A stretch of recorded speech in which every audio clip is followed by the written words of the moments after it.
சில பிரச்சனைகள் வரும்போது அதை கடந்து போயிடலாம், அதை இக்னோர் பண்ணலாம் அப்படிங்கிறத முடிவில் தான் நான் இருந்தேன். ஆனால் அதை தாண்டி எனக்கு தொடர்ந்து நிறைய விமர்சனங்கள் வந்துக்கிட்டே தான் இருக்குது.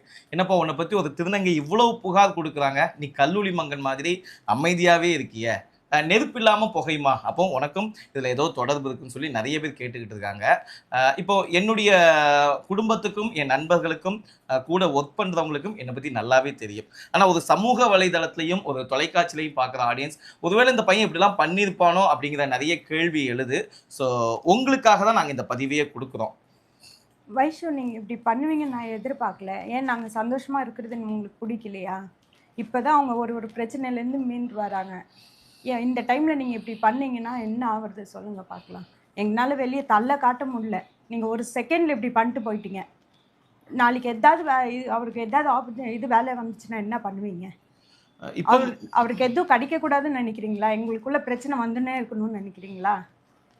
தயவுசெய்து இனிமேல் அந்த மாதிரி பண்ணாதீங்க. இல்லை, இப்பவும் நீங்கள் இதை எதுக்கு பண்ணுறீங்கன்னே என்னால் கெஸ் பண்ண முடியல. இது எதுக்காக பண்ணுறீங்க? ஏன்னா வாழ்க்கையில் ஒரு நல்ல பேர் வாங்குறது ரொம்ப கஷ்டம். தொடர்ந்து என்னுடைய கடின உழைப்பினால தான் இந்த ஒரு பேர். ஒவ்வொரு ஷோவாக இருக்கட்டும், ஒவ்வொரு ஈவெண்ட்டுக்காக இருக்கட்டும், ராத்திரி பகலாக சுற்றிக்கிட்டு ஏதோ ஏற்கனவே ஒரு பிரச்சனை என் வாழ்க்கையில் வந்திருக்கு. அதுவும் தெரியாத்தனமாக பண்ணி அதுலேருந்து மீண்டு வந்து ஏதோ ஒன்று இப்போ வாழ்க்கையில் எழுந்து ஒரு நல்ல மனைவி, குடும்பம், குழந்தைன்னு சொல்லி வாழ்ந்துட்டு இருக்கும்போது நீங்கள் இந்த மாதிரி பிரச்சனை இப்போ சமீபத்தில் தொடர்ந்து பண்ணிக்கிட்டு இருக்கீங்க. இது எதுக்கு பண்ணுறீங்கன்னு அந்த கடவுளுக்கு தான் தெரியும். அதே மாதிரி நீங்க என்ன அக்கா தங்கச்சின்னு சொல்லிட்டு அவர் தங்கச்சி வாழ்க்கையை நீங்க இப்படி கெடுக்குறீங்க. அவங்களுக்கு மனசாட்சி வேணாங்களா கொஞ்சமாவது? சரி, ஓகே. நீங்கள் என் மேலே நிறைய அலிகேஷன் வச்சுருக்கீங்க. ஸோ மக்களுக்கு அதுக்கான நான் விளக்கத்தை கொடுத்துக்கிறேன். முதல் அலிகேஷன் என்னென்னா, 11 வருஷம் நம்ம 11னா 7 வருஷம் நீங்கள் சொல்லியிருக்கீங்க வீடியோவில். நாங்கள் லிவிங் டுகெதராக வாழ்ந்தோம் அப்படின்ட்டு.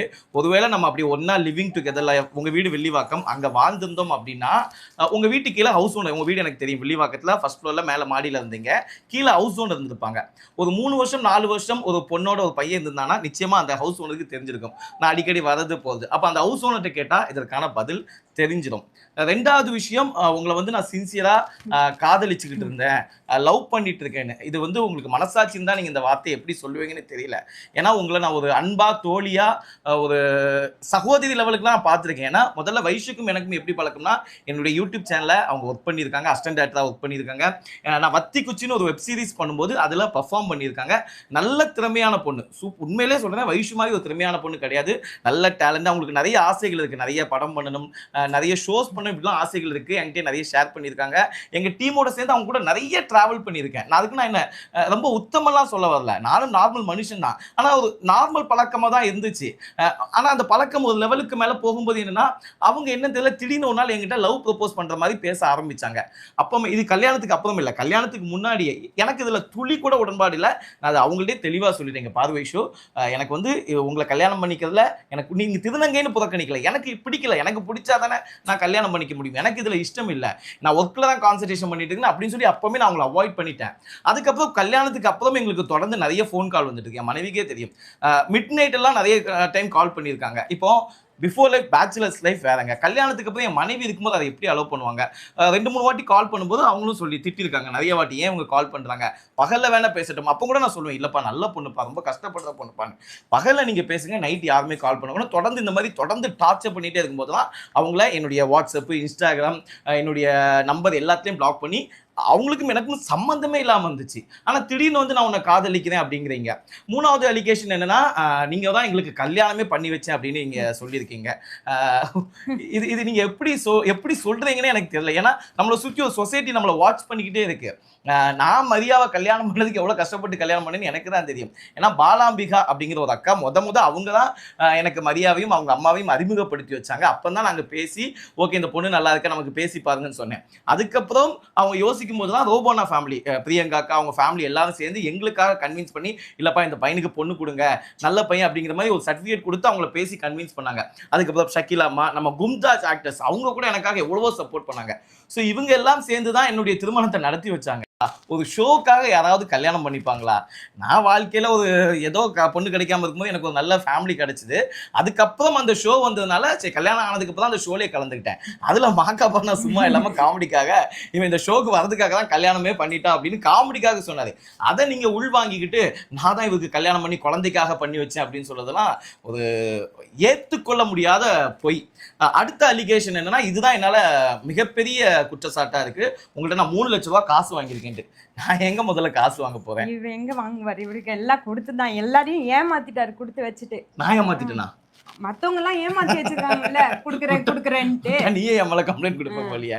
எஸ், இந்த மாதிரி நிறைய அவங்க காசு. என்ன ப்ரூஃப் வச்சிருக்காங்க? 3 லட்சம் ரூபாய் நாங்க இவங்க வாங்கியிருக்காங்கன்ட்டு ப்ரூஃப் காட்ட சொல்லுங்க. ஏன்னா நான் தான் நிறைய பேர்ட்ட காசு கொடுத்து இன்னும் அவங்க மேல கேஸ் கொடுக்கணும். நான் நிறைய கேஸ் நிறைய கொடுக்க வேண்டியது இருக்கு. எவ்வளவு பேர் எனக்கு தர வேண்டியிருக்கு. மனசார நான் யாருக்கிட்டையும் இது வரைக்கும் இந்த மாதிரி கை நீட்டி கடனை வாங்கினதே கிடையாது. சரி 3 லட்ச ரூபாய் நான் வாங்குறேங்க. இன்னைக்குள்ள காலகட்டத்தில் 3 லட்ச ரூபாயை யாரும் கையில வச்சிருக்க மாட்டாங்க. ஒரு கூகுள் பே, ஜிபே இந்த மாதிரி டிரான்ஸ்ஃபர் தான் பண்ணுவாங்க. அப்படி பண்ணி தான் நீங்க அதற்கான எவிடன்ஸை நிச்சயமா காட்டலாம் இல்லையா? இங்க பாருங்க, நான் ஒரு காசு அனுப்பின எவிடன்ஸ் அட்லீஸ்ட் ஒரு 50,000 ரூபாய் கூடவா நான் ஜிபேல அனுப்பாம இருக்கேன். இன்னொன்னு வைஷுவை பத்தி எனக்கு நல்லா தெரியும். அவங்க வந்து அவங்க ஏரியால மினிமம் இன்ட்ரெஸ்ட்டுக்கு வட்டிக்கு விட்டு வாழ்ந்துட்டு இருக்க பொண்ணு. அவங்க பகுதியில் நீங்க யாருக்கிட்ட கேட்டாலும் சொல்லுவாங்க. ஒரு 1 லட்ச ரூபாய் 50,000 ரூபாய் கொடுக்கனாலும் அதற்கான டாக்குமெண்ட்டை வாங்கிட்டு தான் காசு கொடுப்பாங்க. ஒரு 3 லட்ச ரூபாய் நீங்க என்ன நம்பி கொடுக்குறீங்கன்னா அதுக்கான டாக்குமெண்ட் வாங்காமையா கொடுத்துருப்பீங்க. உங்களுடைய டார்கெட் என்னன்னு எனக்கு புரியல. நீங்க ஒருவேளை என் கூட பேசணும்னு ஆசைப்பட்டீங்கன்னா நான் உங்க போன் அவாய்ட் பண்ணனா யார் மூலமா பேசியிருக்கலாம். இல்ல நீங்க தனம்னு ஒரு சீரியல் பண்ணிட்டு இருக்கீங்க, அங்க பிரியங்காக்கா இருக்காங்க, அவங்ககிட்ட சொல்லியிருந்தா நாஞ்சில பேச வைங்கம்மா அவங்களே பேச வச்சிருப்பாங்க. ஸோ எவ்வளோ சோர்ஸ் இருக்கு.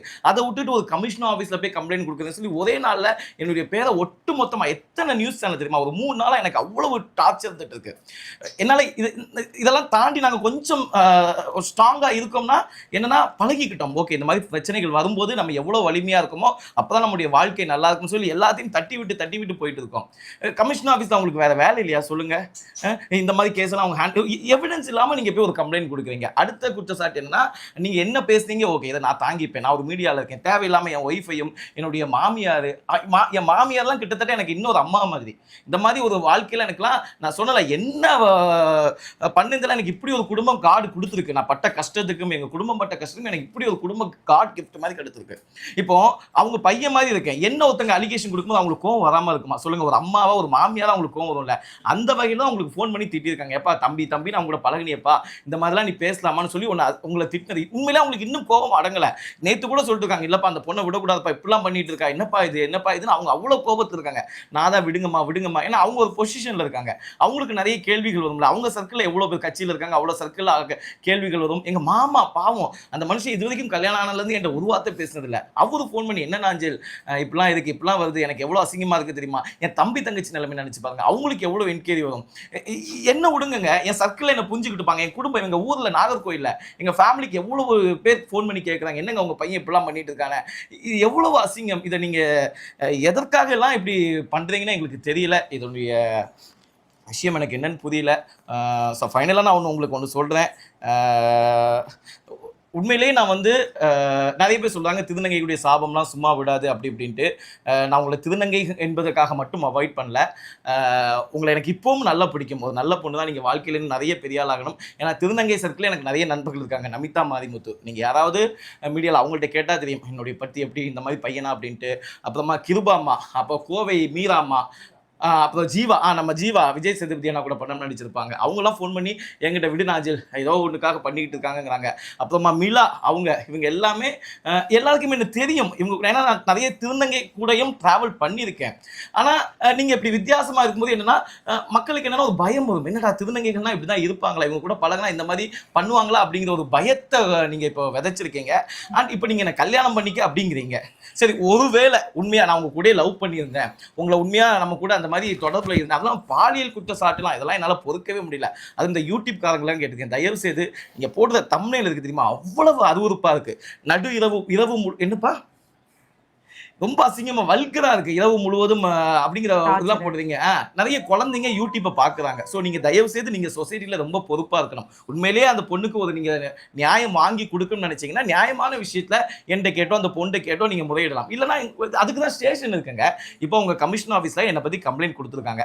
நிச்சயமா அங்கிருந்து எனக்கு அழைப்பு வரும். அழைப்பு வரும்போது நான் அவங்கள்ட்ட போய் பேச போறேன். ஐயா, இந்த மாதிரி அந்த பொண்ணு எனக்கு பழக்கம் தான், என் ஃப்ரெண்டு தான், அவங்களோட நான் ஏதாவது தொடர்புல இருந்தேன்னா கண்டிப்பா ஒரு பாலியல் ரீதியாவோ ஒரு லவ் ரீதியாவோ உடல் ரீதியாவோ இப்படி ஒரு பொண்ணுகிட்ட 11 வருஷம் ஒருத்தர் தொடர்புல இருந்தா ஒரு சேட் பண்ணியிருக்க மாட்டேனா? ஹாய், ஹலோ பொண்டாட்டி எப்படிமா இருக்க, லவ் யூமா, குட்டிமா, பட்டுமா, ஏதாவது ஒரு மெசேஜாக தான் அனுப்பியிருப்பல. என் மொபைல் ஹிஸ்ட்ரியை தேடி போட்டால் அதில் எவிடன்ஸ் கிடைக்கும், இல்லை அவங்க மொபைலை வாங்கினா அதற்கான எவிடன்ஸ் கிடைக்கும். ஒரு வீடியோ கால் பண்ணி பேசியிருக்க மாட்டேனா ஒரு மாதிரி நியூடா? அதுலேருந்து ஒரு ஸ்க்ரீன்ஷாட் கூடவா உங்களால் எடுத்து வச்சிருக்க முடியாது? ஸோ இந்த மாதிரி உண்மையிலே தப்பு இருந்தால் இவங்களால ஆதாரம் இருக்கும். எந்த ஆதாரம் இல்லாமல் முழுக்க முழுக்க இது பப்ளிசிட்டிக்காக பண்ணக்கூடிய ஒரு ஃபைட் மட்டும்தான். ரெண்டாவது அவங்களே சொல்லியிருக்காங்க, நான் வந்து அவங்க இன்டர்வியூ பார்க்கும்போதே தெரிஞ்சு நிறைய நான் செக்ஸ் ஒர்க்கில் ஈடுபட்டிருக்கேன் அப்படின்ட்டு. ஒருவேளை நான் உங்களை கல்யாணம் பண்ணிக்கிட்டா கூட நீங்கள் உங்கள் வாழ்க்கையில் எவ்வளோ பேரை கடந்து போயிருப்பீங்க. இவங்க எல்லாம் என்கிட்ட ஃபைட்டுக்கு வருவாங்க, என்னப்பா என் பொண்டாட்டியை நீ கல்யாணம் பண்ணிக்கிற அப்படின்ட்டு. ஸோ இப்பவும் நான் சொல்கிறேன் விஷயம், உங்கள் மேலே மிகப்பெரிய மரியாதை இருக்கு. நீங்க நல்லா வரணும், உங்களுடைய பயணங்கள் தொடரணும். நீங்க இது எனக்கு எப்படி தெரியுமா, உங்களை கைட் பண்ண ஆள் இல்லையோ, நீங்க ஒரு டிப்ரெஷன்ல இருக்கீங்களோ, என்னடா நாஞ்சி நம்மகிட்ட பழகிட்டு இப்படி திடீர்னு விட்டுட்டு போயிட்டானே, இக்னோர் பண்ணிட்டானே, அவங்க மனைவி நம்மகிட்ட பேசலையே, மாமியார் நம்மகிட்ட பேசலைங்கிற ஒரு டிப்ரெஷன்ல நீங்க இந்த விஷயத்தை செஞ்சுட்டீங்க. ஓகே, செஞ்சது செஞ்சுக்கட்டும். நாங்களும் ஓகே இதை மறந்துட்டோம். இதுக்கப்புறம் நீங்க உங்க வேலையில கான்சன்ட்ரேஷன் பண்ணுங்க. ஒருவேளை நான் உங்கள்கிட்ட பழகினதுனால உங்க மனசு காயப்படுத்திருந்தா தயவு செய்து பகிரங்கமா நான் மன்னிப்பு கேட்டுக்கிறேன். எனக்குன்னு ஒரு குடும்பம் இருக்கு, எனக்குன்னு ஒரு குழந்தை இருக்கு. அந்த குழந்தையுடைய சிரிப்பை பார்த்துட்டு நாங்கள் நல்லா சந்தோஷமா வாழ்ந்துட்டு இருக்கோம். இதெல்லாம் தாண்டி எனக்கு வாழ்க்கையில ஜெயிக்கிறதுக்கான நிறைய வேலைகள் இருக்கு.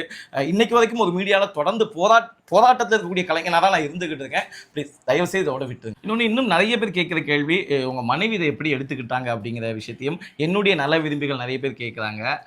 உனக்கு என்னப்பா, உனக்கு ஏதாவது டவுட் இருக்கா என் மேல?